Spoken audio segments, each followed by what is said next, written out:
L'adressage indirect consiste de 3 parties: adressage par mémoire, adressage par registre, pointeur ENI.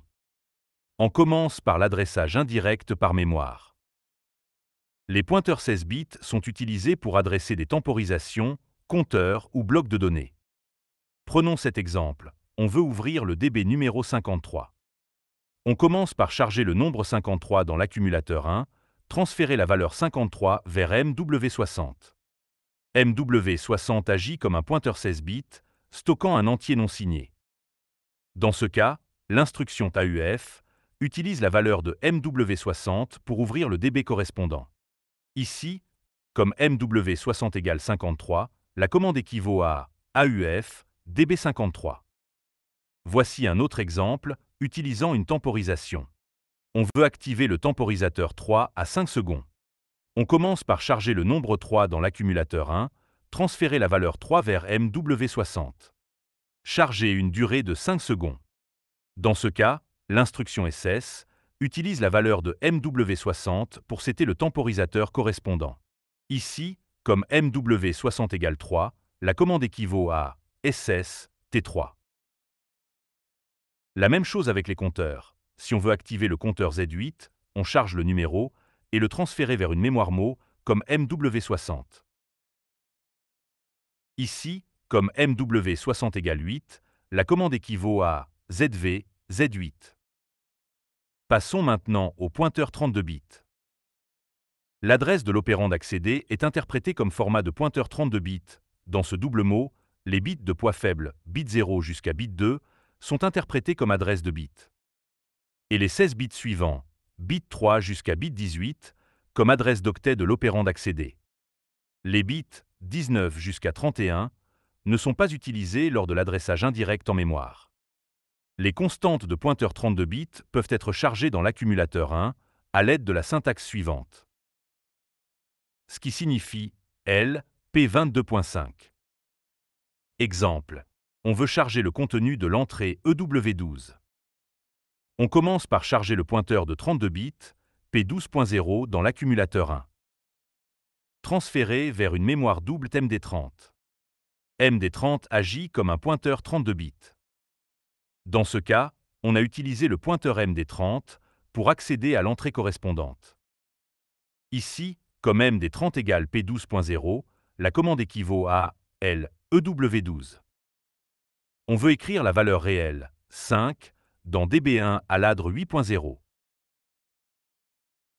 Le programme commence par ouvrir le bloc de données DB1. Ensuite, il charge dans L accumulateur 1 le pointeur P8.0, qui désigne l'octet 8 et le bit 0 en mémoire.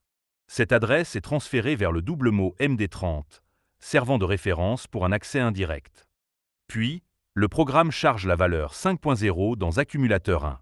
Enfin, il écrit cette valeur dans le double mot DBD8 du bloc DB1, utilisant le pointeur stocké dans MD30, ainsi 5.0 est stocké à l'emplacement DBD8.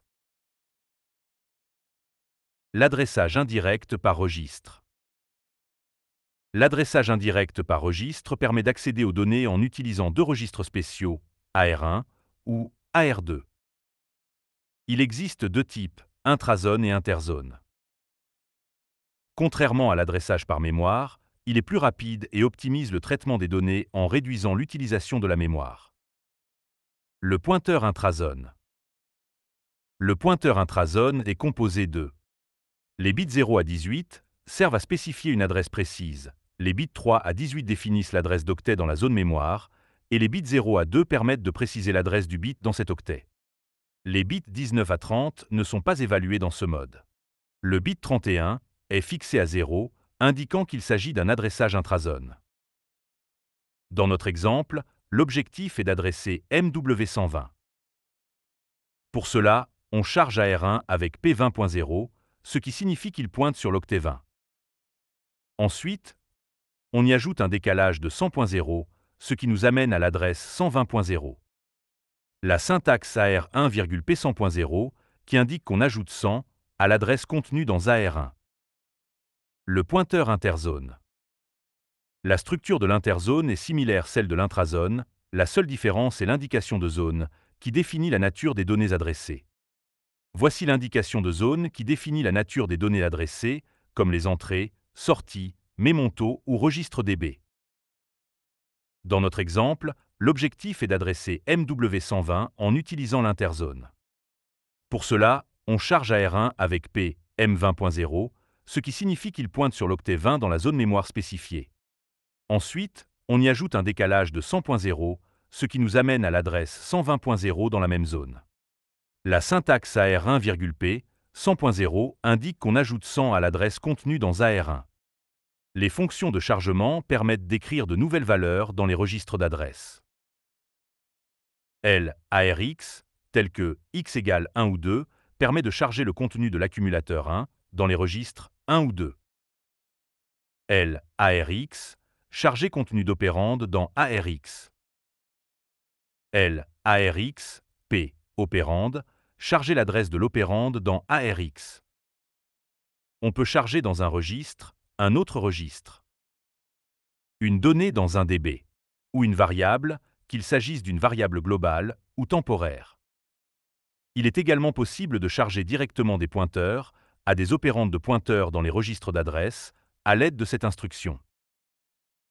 Un pointeur interzone vers une variable #opérande peut être chargé dans l'un des deux registres d'adresse, par exemple par l'instruction. On a vu comment charger les registres d'adresse. Passons maintenant au transfert depuis un registre d'adresse. La commande TARX, ou x égale 1 ou 2, permet de copier le contenu d'un registre d'adresse vers l'accumulateur 1. Si on ajoute un opérande, le contenu de registre va être transféré vers l'opérande. Du même manière que le chargement, on peut transférer vers un autre registre un DB, une variable globale ou temporaire. La commande TAR échange les valeurs de AR1 et AR2. Avec plus ARX, on ajoute la valeur d'accumulateur 1 au registre d'adresse. Et pour ajouter un pointeur intrazone, le résultat d'addition va être transféré vers le registre. Le pointeur ENI. Le pointeur ENI est un type de données spécifique utilisé pour référencer une zone mémoire de manière flexible. Il permet d'accéder dynamiquement à des données situées dans différentes zones de mémoire. Un pointeur ENI est une structure de 10 octets, c'est-à-dire 80 bits, qui contient plusieurs informations essentielles pour identifier la zone mémoire ciblée. Le pointeur ENI contient une idée de syntaxe 16-10 et cette valeur ne change pas.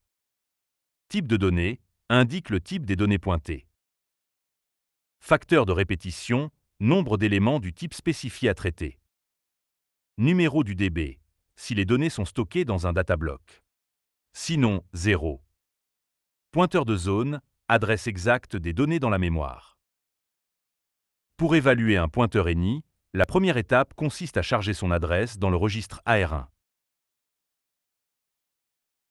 Ensuite, on procède à la lecture des informations contenues dans le pointeur en utilisant l'adressage indirect. D'abord, on récupère le type de données en chargeant le mot, puis on l'enregistre dans une variable temporaire. Ensuite, on extrait le facteur de répétition en chargeant le mot. L'étape suivante consiste à vérifier si le pointeur fait référence à un DB. Enfin, on récupère l'adresse mémoire exacte du pointeur en chargeant le double mot, qui est ensuite stocké dans une variable temporaire. Le type de données ENI permet de référencer dynamiquement des zones mémoire de formats variés. Voici la syntaxe qu'explicite pour définir manuellement le type de données, facteur de répétition, la taille et l'adresse de la zone mémoire. Exemple. On veut accéder à 5 données réelles dans le DB2 à partir de la 11e valeur. Dans le bloc FC1, on écrit l'évaluation du pointeur ENI. Ensuite, dans l'OB1, on appelle la fonction FC1 et on remplit l'entrée avec les paramètres du pointeur ENI. Et voici donc comment utiliser le pointeur ENI. Le cours est terminé.